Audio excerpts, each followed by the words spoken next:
J'ai rencontré Blanche quand j'avais 25 ans.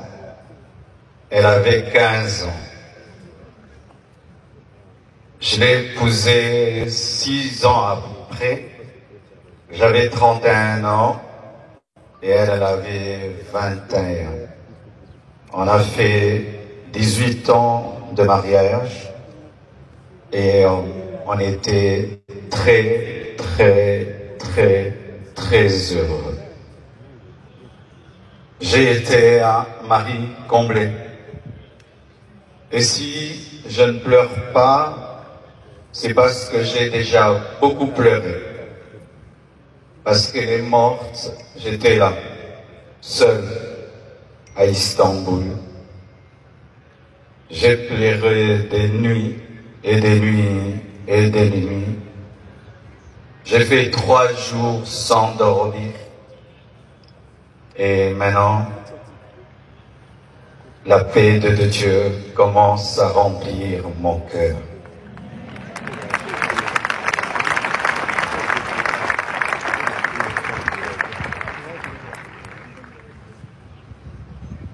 Elle devait faire une opération très simple et ça a pris beaucoup de temps. Et j'ai dit au médecin, comment ça prend beaucoup de temps comme ça?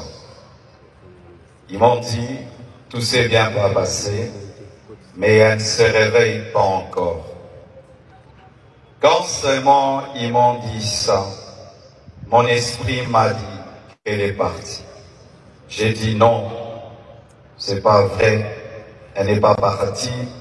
Ils sont en train de dire qu'ils la raniment, donc elle va se réveiller. 3 heures, 4 heures, toujours rien.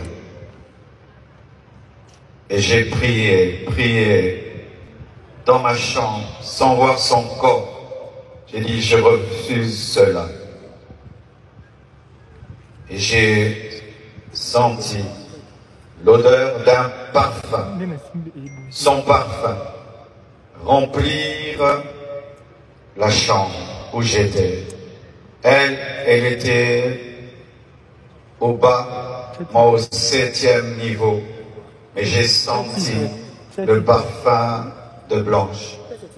Et l'esprit m'a dit, c'est son esprit, elle est morte. Et les médecins n'ont pas le courage de te le dire. Elle est remontée et puis elle est partie. J'ai dit non, ma femme est vivante, on est en train de la réanimer. Je suis descendu au bloc, j'ai dit montre-moi ma femme. Et les médecins sont sortis, tête baissée, en pleurant. Et j'ai compris qu'elle était partie. Je suis entré dans la salle de réveil. J'ai prié pour sa résurrection. J'ai prié. J'ai jamais prié comme ça pour quelqu'un. J'ai même ouvert ses yeux avec mes doigts. J'ai tout fait. Elle ne s'est pas réveillée. Je l'ai laissée à la mort. Le lendemain, je suis encore allé à la mort pour prier pour sa résurrection.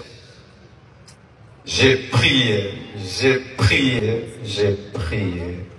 Rien n'est arrivé. Quand nous sommes arrivés à Kinshasa, à la morgue encore, avant de la déposer, j'ai prié pour sa résurrection. Et rien n'est arrivé encore. Aujourd'hui encore, à la morgue, j'ai encore prié, et elle ne s'est pas réveillée. Blanche savait qu'elle n'allait pas durer sur terre.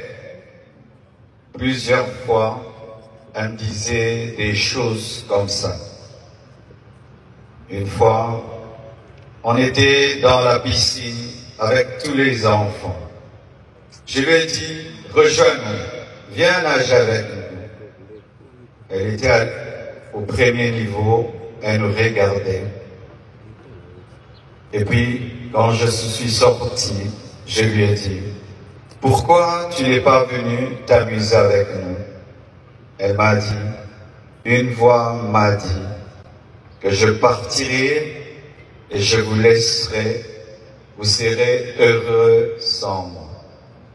Je lui ai dit, non, ça c'est le diable, refuse cela. Elle a dit, ok, un autre jour, elle me dira, si je meurs, est-ce que tu vas te remarier? J'ai dit, pourquoi tu dis des choses comme ça? Elle dit, non, je parle seulement.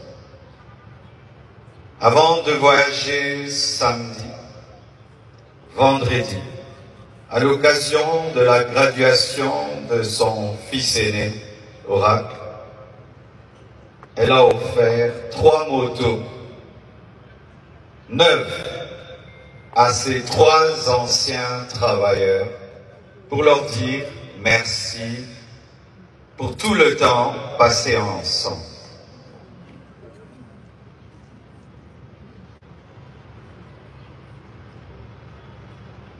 Elle sentait.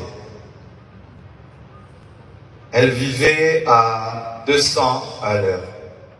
Elle faisait tout vite et beaucoup de choses au même moment.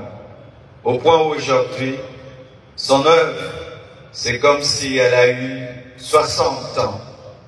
Elle a fait beaucoup pour Dieu, pour moi et pour ses enfants. J'entends dire qu'il faut qu'on prie maintenant pour sa résurrection. Ne blessons pas 2 fois les enfants. J'ai prié et j'ai prié. Dieu ressuscite les morts quand c'est sa volonté. Mais quand ce n'est pas sa volonté, Étienne ne ressuscite pas. Mais Tabitha ressuscite. Blanche et Étienne.